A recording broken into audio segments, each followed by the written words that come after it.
Time पहले मसौड़ी से एक हत्या के मामले में जेल गया था 3-4।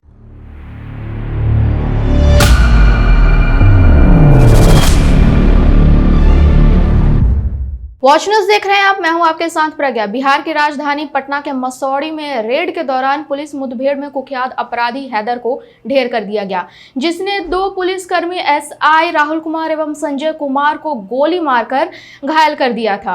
दोनों को इलाज के लिए पीएमसीएच में रेफर कर दिया गया। घटना मसौड़ी थाना की मानीचक की है। मामले में क्या कुछ कहा पुलिस अधिकारी ने, आइए पहले उनके बयान को सुने। आपको जैसे पहले भी मैंने इंफॉर्मेशन दी थी, कल यानी 12 तारीख को शाम के 7:30 बजे के आसपास मसौड़ी थाने को सूचना प्राप्त हुई कि मनीचक गांव के पास कुछ अपराधकर्मी संभवतः एक युवक को किडनैप कर लिए हैं, उसे मार पीट रहे हैं, उनके पास हथियार भी है और संभवतः उसकी हत्या कर देंगे। सूचना मिलते ही मसौड़ी के एडिशनल एसएचओ दलबल के साथ वहां पहुंचे। घटनास्थल पर पहुंचते ही अपराधकर्मियों के द्वारा उन पर फायरिंग कर दी गई। इस क्रम में एडिशनल एसएचओ श्री राहुल कुमार को पैर में गोली लगी, साथ ही एएसआई संजय को एक गोली हाथ स्क्रैच करते हुए निकली। जवाबी कार्रवाई में पुलिस के द्वारा भी फायरिंग की गई। पुलिस की फायरिंग को देखते हुए अपराधकर्मी वहां से भाग निकले और जो किडनैप युवक था उसे बचा लिया गया। उसके द्वारा बताया गया कि OLX पर मोबाइल बेचने खरीदने के नाम पर इसे यहाँ बुलाया गया था। बाद में इन अपराधकर्मियों के द्वारा उनसे मारपीट कर पैसे लूटे जा रहे थे। उक्त घटना के बाद जो घायल पुलिसकर्मी हैं उनको बेहतर इलाज के लिए एम्स में एडमिट किया गया। दोनों के दोनों ही खतरे के बाहर है।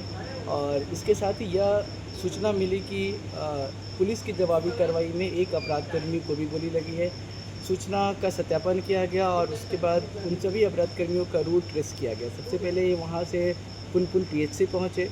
पुनपुन PHC के बाद ये इन्हें रेफ़र कर दिया गया PMCH। सभी अपराधकर्मी घायल अपराधकर्मी को लेकर PMCH पहुँचे। फिर वहाँ से वो मैक्स हॉस्पिटल गए और मैक्स हॉस्पिटल के बाद यहाँ पारस हॉस्पिटल आए, जहाँ पे उक्त अपराधकर्मी की मृत्यु हो गई और उसके साथ आए अन्य अपराधकर्मी यहाँ से फरार हो गए। और जो मृत अपराधकर्मी है उसकी पहचान मोहम्मद हैदर के रूप में हुई। उसकी फैमिली को ही उसके जो सहयोगी अपराधकर्मी थे उनके द्वारा बुलाया गया है।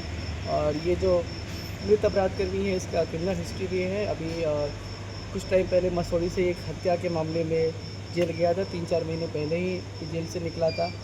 इसके अलावा इस घटना में शामिल जो अन्य अपराधकर्मी हैं उसमें से भी कुछ अपराधकर्मियों को की पहचान कर ली गई है और कुछ को डिटेन करके उनसे पूछताछ भी किया जा रहा है और अन्य अपराधकर्मियों की गिरफ्तारी के लिए लगातार छापेमारी। घटना में कुल कितने अपराधी थे? घटना में कुल 4 से 6 अपराधकर्मियों की बात निकल कर आ रही है। अभी इसका पूरा सत्यापन करना है। जो प्रमुख अपराधकर्मी है उसकी मृत्यु हो गई, जैसे कि मैंने आपको बताया। पटना पुलिस पहले से तैयार नहीं थी छापेमारी करने के लिए गई। अपराधी खुलेआम इस तरह से गोली चला देना, उस पर क्या कार्रवाई फिर की जाएगी? जो फरार अपराधी हैं उस पर जो फिरार अपराधकर्मी है उनकी गिरफ्तारी होगी और उनके विरुद्ध विधि सम्मत कार्रवाई होगी। पुलिस पे हमला हुआ तो पुलिस ने आत्मरक्षा में फायरिंग की, जिसमें एक अपराधकर्मी को गोली लगी और फिर वहाँ से वो फिरार हो गए। और चूँकि उन्हें सही समय पे प्रॉपर इलाज नहीं मिल पाया, देरी हो गई, इस कारण फिर उनके इलाज के क्रम में पारस हॉस्पिटल में मृत्यु हो गई। ठीक। तो जैसा कि आपने सुना, इस सनसनीखेज मुठभेड़ के दौरान गंभीर रूप से घायल होने के बाद हैदर के साथी उसे बचाने के लिए 4 अलग अलग अस्पतालों में लेकर भागे, लेकिन इलाज के दौरान उसने भी दम तोड़ दिया। ऐसे ही अपडेट्स के लिए बने रहे वॉच न्यूज के साथ। धन्यवाद।